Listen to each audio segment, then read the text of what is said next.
Another Sunday, another sermon. Yeah.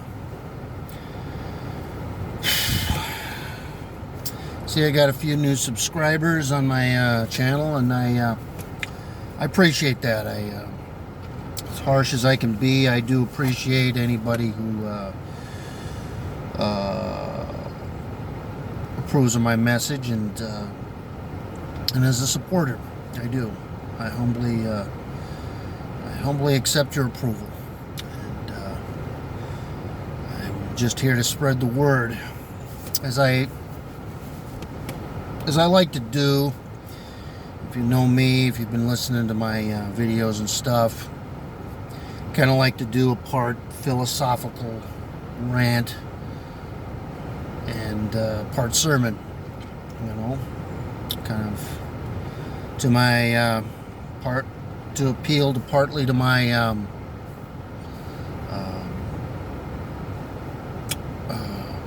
non-Christian friends and my Christian friends, fans, or whatnot. And yeah, that's about it. I just that's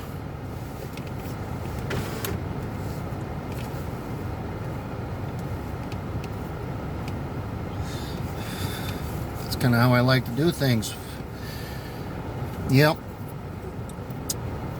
Smoking my Alec Bradley cigar for today, as you may have guessed.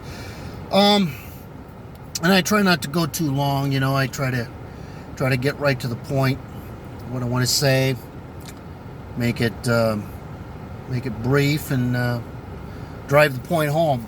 And as I say, I really only appeal to people who are of the red pill mindset.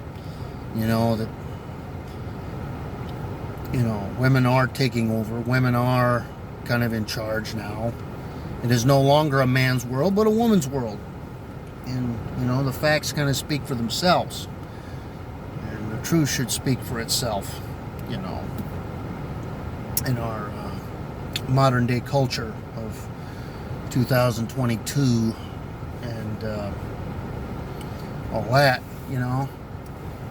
Hey, it is what it is. With that being said,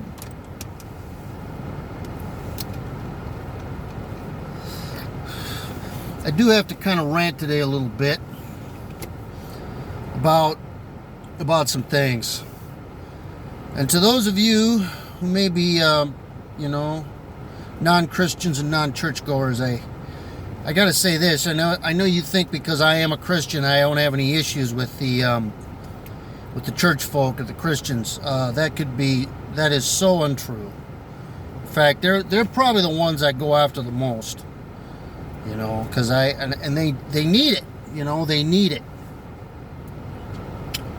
They do need it. I had a discussion this week with a Christian. He may have been a Christian or not. I don't know. I don't know a man's heart. Only he does. And of course, inevitably God. But sometimes these conversations can get kind of nasty and barbed, and some shots may be taken back and forth. Whatnot. People get real defensive when they feel they're being critiqued in any way. And it's my First Amendment right to do that. And I also grant other people the same First Amendment right to say stuff back at me. I always figure it like this. I can always worry about my feelings later. My feelings aren't that important. They come later, And on Facebook and YouTube, this is my recommendation to those who are non-churchgoers. If you're looking for a church in your area to go to, and you're seeking the truth and want to find a good, church, or maybe find out more about God, or maybe you're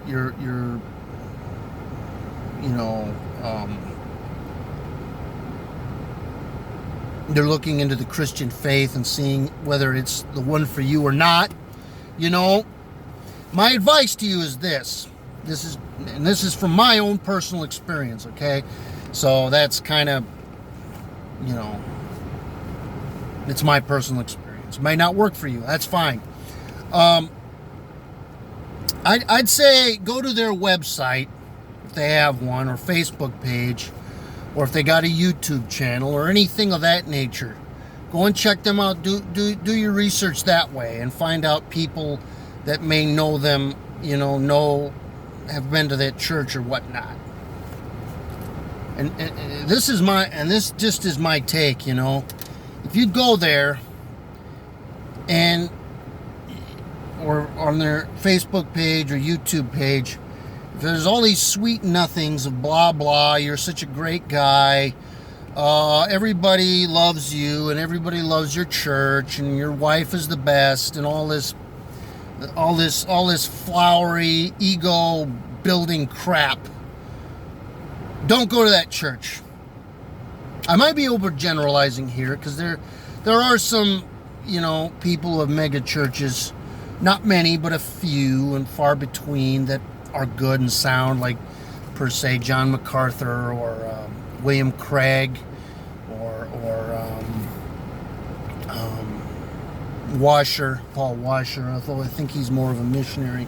But anyway, that being said, I'm not saying all, but the vast majority are full of shit. You know, they're you know, they're no good. You know, the pastor's really just an egomaniac who's a con artist, is just trying to build a ministry and build numbers.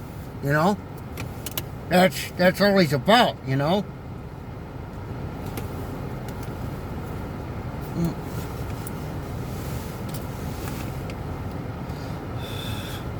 That's it. And with that being said, we know what that's all about. He's all about himself. And, you know, here's the thing, too.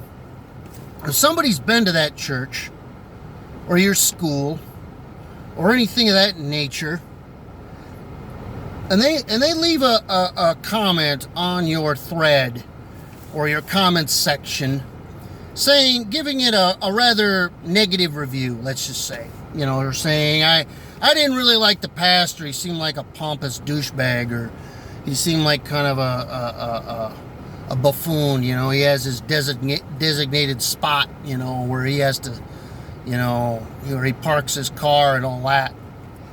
You leave it up there. You let other people. You listen to that. You know, it's your duty and your job to listen to criticism. Don't delete your comment. Don't delete or dismiss it or get all up in your feelings just because not everybody likes your church or likes your school or whatever. You know? You're called to win souls, not build your own ego. You know? So you leave that comment up there and you listen to it and you take it into consideration. Don't delete your comment. Don't get all funny and in your feelings about that. Fuck that. Fuck that. Yeah, I said it. Listen, you know, and I'll say this too. I apologize for the swearing there and the harsh language and that. And I ain't perfect. I'm showing it right now. I ain't perfect. I'm a flawed human being who needs God, who needs Christ. I'm letting it know. But you know, you thinking you're on some pedestal, thinking your church or your school is something special.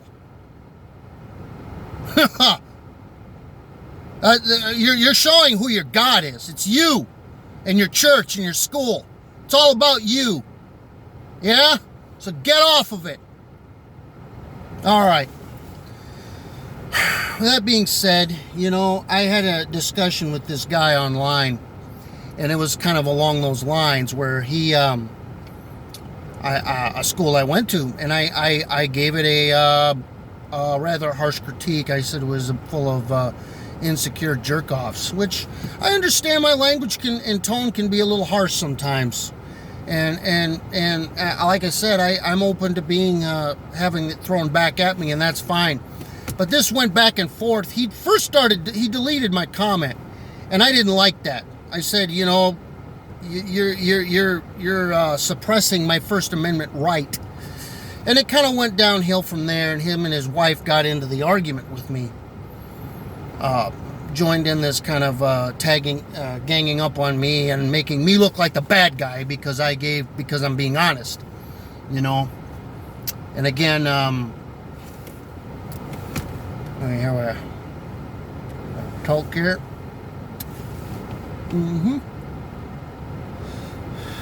All right. Anyway, with that being said, because I was being honest, you know, they gave me, they were trying to make me out to be the bad guy. And it kind of culminated in him calling me a fool and a contemptible person. And he said he was going to make an example of me in his Bible study as somebody not to be like. And he was going to screenshot one of my posts and make his point. And I gave him the permission. I said, yeah, man, yeah, brah, you go right ahead. Go ahead, brah. You make an example of me in your Bible lesson. Go for it. But do me a favor, you know? You leave Christ out of it. And you just go ahead and you say that you're a better man than me. And thank God you're not like me. You do that, okay? You go right ahead and you do that. You have my permission. You say you're a better man than me. That's fine. And if you know the Bible, you know there was a person who did that. There was a person who did that.